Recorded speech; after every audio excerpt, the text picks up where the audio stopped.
BJP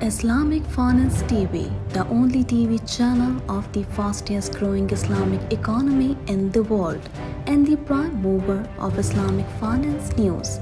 Follow us on our social media handles and watch our reports and educational program at www.islamicfinancetv.com. For advertisement, please contact us at islamicfinancetv@gmail.com.